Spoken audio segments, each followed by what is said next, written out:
요한복음 9장 18절에서 23절의 말씀 우리 한 목소리로 함께 읽겠습니다. 유대인들이 그가 맹인으로 있다가 보게 된 것을 믿지 아니하고 그 부모를 불러 묻되 이는 너희 말에 맹인으로 났다 하는 너희 아들이냐? 그러면 지금은 어떻게 해서 보느냐? 그 부모가 대답하여 이르되 이 사람이 우리 아들인 것과 맹인으로 난 것을 아나이다. 그러나 지금 어떻게 해서 보는지 또는 누가 그 눈을 뜨게 하였는지는 우리는 알지 못하나이다. 그에게 물어보소서. 그가 장성하였으니 자기 일을 말하리이다. 그 부모가 이렇게 말한 것은 이미 유대인들이 누구든지 예수를 그리스도로 시인하는 자는 출교하기로 결의하였으므로 그들을 무서워함이로라. 이러므로 그 부모가 말하기를 그가 장성하였으니 그에게 물어보소서 하였더라. 아멘. 예수님께서 태어나면서부터 맹인이었던 사람을 고치셨습니다. 이 일을 본 그의 주변 사람들은 놀라워하며 어떻게 그런 일이 그에게 일어났는지 물었고, 그 사람은 예수라 하는 그 사람이 진흙을 이겨 내 눈에 바르고 나더러 실로암에 가서 씻으라 하기에 씻었더니 보게 되었다라고 대답했습니다. 그러자 사람들은 당황했습니다. 그들이 당황한 이유는 그의 입에서 나온 예수라는 이름 때문이었습니다. 유대인들이 예수를 그리스도로 시인하는 자를 출교하기로 했고 그들은 그것을 알고 있었을 테니까요. 그래서 예수라는 이름과는 엮이지 않는 게 좋다고 생각했을 겁니다. 그래서 사람들은 맹인이었던 사람에게 예수님이 어디 있는지 물었습니다. 이 사람을 고쳤다는 예수라는 사람을 잡아 당국자들에게 넘긴다면 자신들은 그 일과 상관이 없다라고 주장할 수 있는 가장 확실한 증거가 될 테니까요. 그러나 그도 예수님이 어디 계신지는 알지 못했습니다. 그래서 사람들은 그를 끌고 바리새인들에게로 갑니다. 그리고 그렇게 바리새인들의 신문이 시작되었습니다. 바리새인들은 태어나면서부터 맹인이었던 사람이 보게 된 일을 부정하고 싶었던 것 같습니다. 맹인이었던 사람이 보게 된 일은 메시아만이, 하나님만이 하실 수 있는 일인데 그들은 예수님이 메시아일 리 없고 메시아여서도 안 된다고 생각하고 있었기 때문이죠. 그래서 바리새인들은 예수님이 이 사람과 짜고 사기를 친다고 몰아가기 위해서 그가 생각하는 예수님은 어떤 존재인지 물었습니다. 이런 상황에서 맹인이 해야 하는 대답은, 살아남기 위해서 해야 하는 대답은 정해져 있습니다. 예수님을 부정하고 부인해야 합니다. 그런데 그는 그렇게 할 수가 없었습니다. 그에게 일어난 일이 그렇지 않다는 것을 강하게 증명하고 있었거든요. 그래서 그는 선지자입니다 라고 대답할 수밖에 없었던 겁니다. 그러나 이런 그의 대답은 바리새인들이 기다리던 바였습니다. 이제 그가 맹인이었다가 보게 된 것이 사실이 아니라는 걸 증명하기만 하면 되는 거죠. 그래서 그의 부모를 불러다가 이 사람이 맹인으로 태어난 그들의 아들이 맞는지 묻는 겁니다. 요한복음 9장 18절입니다. 유대인들이 그가 맹인으로 있다가 보게 된 것을 믿지 아니하고 그 부모를 불러 묻되 이는 너희 말에 맹인으로 났다 하는 너희 아들이냐? 그러면 지금은 어떻게 해서 보느냐입니다. 여기에서 부모를 불러 물었다 할 때 불렀다라고 번역된 헬라어 푸호네오라는 단어는 법정 용어입니다. 그러니까 법정에 출두하도록 소환했다. 소환장을 발부했다. 이런 느낌인 겁니다. 그러니까 맹인으로 있다가 보게 된 것이 사실이 아니라는 걸 증명하기 위한 증인으로 그의 부모를 법원에 출두시켜 묻는 그런 지금 자리인 겁니다. 그러나 부모의 입에서 나오는 말은 바리새인들이 원하는 것은 아니었습니다.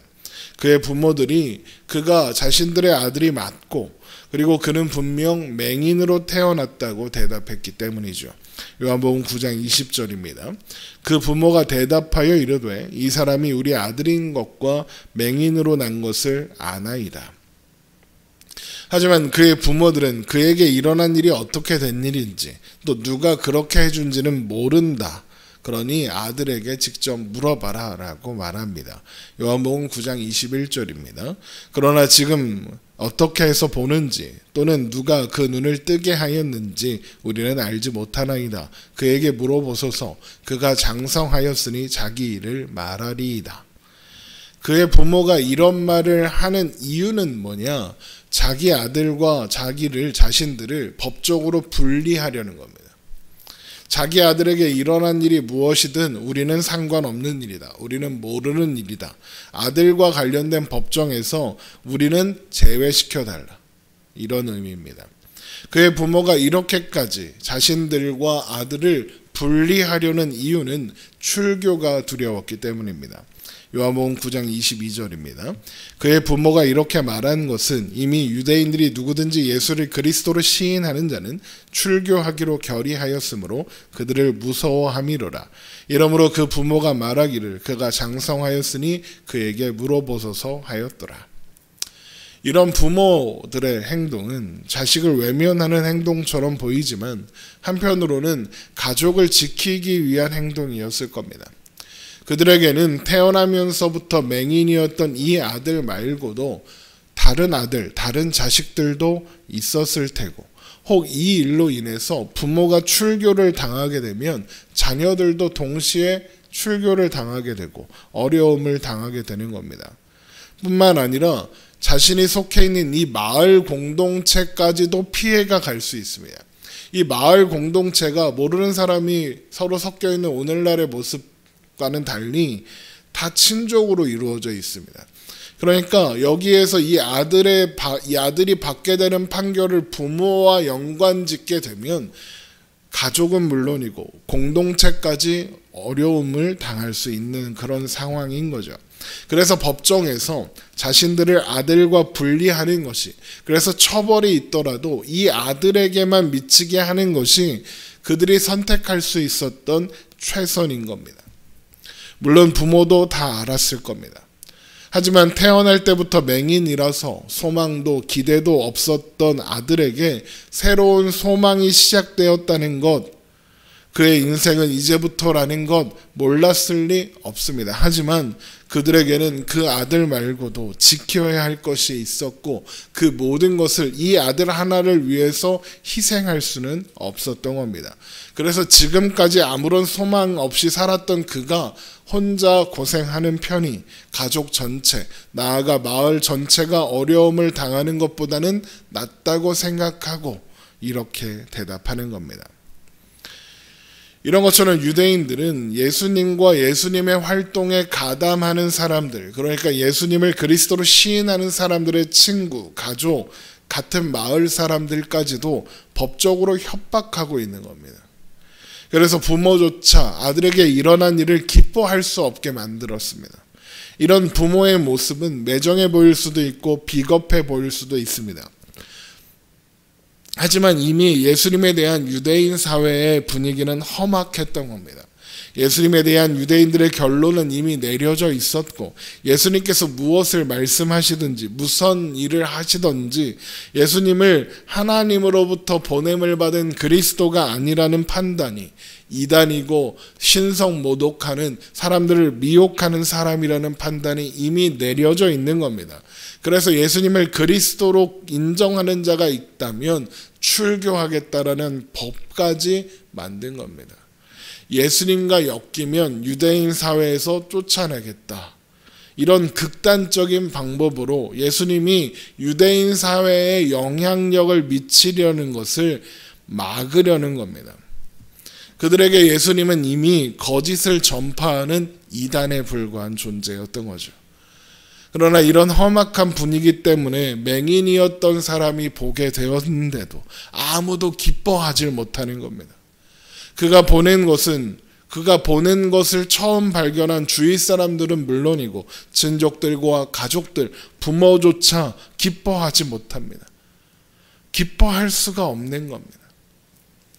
그런데 생각해 보면 이런 모습은 신자가 세상에서 만나는 현실입니다. 세상은 우리가 받은 구원을 기뻐하지 않습니다. 우리에게 시작된 새로운 소망을 축하해 주지도 않습니다. 세상은 태어나면서부터 맹인이었던 사람에게 일어난 일을 부정하는 바리새인들처럼 우리에게 일어난 일을 부정합니다. 종교는 필요 없고 기독교는 사회 악이며 구원도 필요 없다. 죽으면 끝이다 라고 이야기합니다. 각자가 각자의 구원자라고 말합니다. 이런 자신들의 생각에 그리스도인이 가지고 있는 생각을 주입하려고 하지 말고 강요하지 말라고 합니다. 그리고 그런 자신들의 생각과 사상이 옳고 합리적이면서 그 생각을 우리에게 주입하려고 합니다. 또한 세상은 그 일은 우리와 상관없는 일이다 라고 이야기합니다. 이 말은 그것보다 중요한 게 많다는 거죠. 그리스도인들과 엮이면, 그러다 교회에 발이라도 들이면 큰 손해라도 입을 것처럼 생각합니다. 그리스도인들의 행동이 미련하고 어이없고 불편하다고 이야기하죠. 가족도 부모도 우리가 받은 구원, 그래서 시작된 새로운 소망에는 관심이 없습니다. 그저 나에게 불편함을 주거나 피해만 되지 않으면 되는 겁니다. 제가 믿지 않는 가족에게 들었던 가장 가슴 아팠던 말은 니네 하나님은 돈이 없더냐? 라는 말이었습니다. 개척을 준비하면서 여러 가지로 고민하고 있을 때 들은 말이었습니다. 10년이 다 지나가는데도 여전히 마음 한편에 아픈 말로 남아 있습니다. 그 말을 하는 이유가 무엇이겠습니까? 자기한테 돈 달라는 얘기 하지 말라는 겁니다. 태어나면서부터 맹인이었던 사람의 부모가 지켜야 할 것이 있었고 그것이 아들보다 중요했던 것처럼, 그래서 아들에게 일어난 일을 기뻐할 수 없었던 것처럼 저의 그 가족도 아들에게 일어난 일보다, 그래서 아들이 가려는 길보다 자신이 지켜야 할 가치들이 더 중요했던 겁니다. 물론 제 가족이 나빴다 이 이야기를 하려는 게 아닙니다. 비난하려는 것도 아닙니다. 그럴 수밖에 없는 현실을 이해합니다. 그런데 그게 신자의 길이다라는 말은 하려는 겁니다. 신자가 가는 길은 외롭습니다.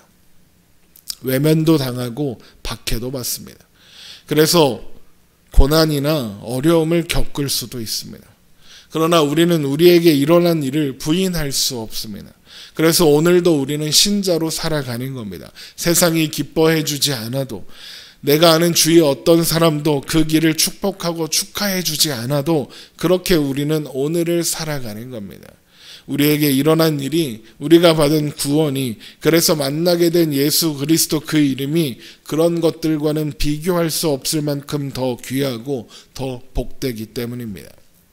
아마도 자신에게 일어난 일을 모른다고 하는, 그래서 자신과 분리되려고 하는 부모의 말을 듣는, 그리고 자신보다 유대인 사회에 속하는 것을 더 중요하게 여기고 있는 부모, 가족, 친족들, 주위 사람들의 모습을 보는 이 태어날 때부터 맹인이었던 이 사람의 마음은 아팠을 겁니다.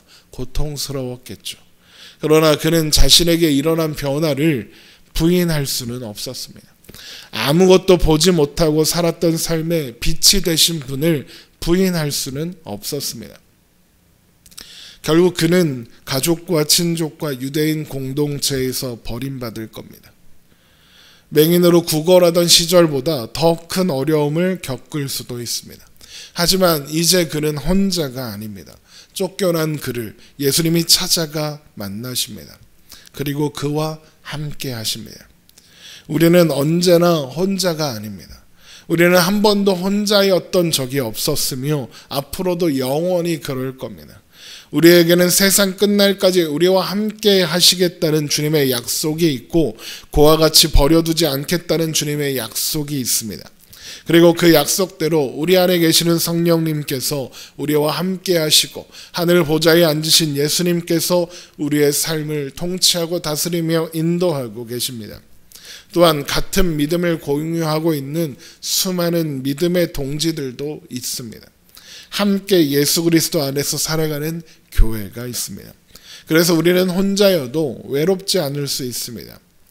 우리는 세상에서 끊임없이 세상에 소망 없음을 발견하고 보게 될 겁니다. 끊임없이 외면당하고 버림당할 겁니다. 그러나 두려워할 필요는 없습니다. 그것이 신자의 길이고 그 길에 우리는 혼자 서 있지 않으니까요. 우리에게 베풀어진 온전한 사랑이 두려움을 내쫓았으니까요. 우리를 사랑하시는 하나님의 그 사랑 안에서 우리는 언제나 넉넉히 이깁니다. 우리 안에 있는 소망을 붙잡고 오늘도 믿음으로 담대하게 살아내는 우리가 되기를 주님의 이름으로 축원합니다. 기도하겠습니다.